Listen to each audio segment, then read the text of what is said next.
Learning to ride a motorcycle can be scary, challenging, expensive, and time-consuming. So in this video, I'm going to show you a fun, easy, and free way to ride a motorcycle in only 5 minutes. Clock's ticking, so let's get to it. Very first thing you need to do is gear up.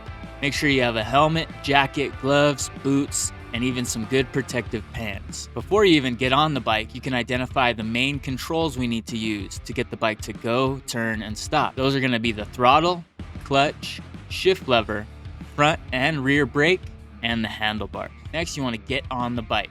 To do this, you can squeeze in your front brake lever, swing your leg over the seat, sit your butt down, then straighten up the bike and your handlebars. Once the bike's straight, you can put your side stand up and make sure you have a good riding posture. This includes a straight back, some bend in your elbows, some relaxed shoulders, and your head and eyes up, looking where you want to go. The next step is turning on the bike.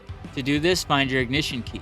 On some bikes, it'll be right between your handlebars, up near the gas tank. On other bikes, it might be down on the side. Once you find your ignition key, give it a turn. You should see your gauge cluster lighting up and hear the bike responding. Make sure your engine cutoff switch is in the on or run position.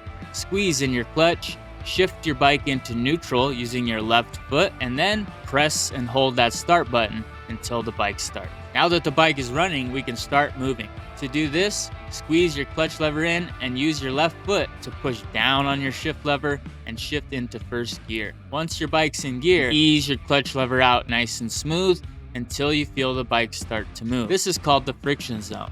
Once you enter the friction zone, hold your clutch lever in this position and begin adding a little bit of throttle to start moving forward. When it's time to come to a stop, squeeze your front brake gently and gradually. Once you've gotten a little experience and learned how to pick your feet up and balance, you can use both your front brake and rear brake with your right foot to stop your motorcycle every single time. When you're comfortable getting going and coming to a stop, next we can learn shifting. To do this, build up some speed in first gear, then roll off your throttle, squeeze your clutch lever in, and use your left foot to lift up and shift up to your next gear. And then ease your clutch back out while giving it a little bit of gas. Whenever you come to a stop, make sure you always shift back down to first gear. That way you're ready to go again. Now that we've learned shifting, next we want to learn how to turn. Start out doing some nice big ovals in first gear and work on holding your throttle nice and steady. To begin with, we're going pretty slow. So we're going to use direct steering, where we're just pointing the front tire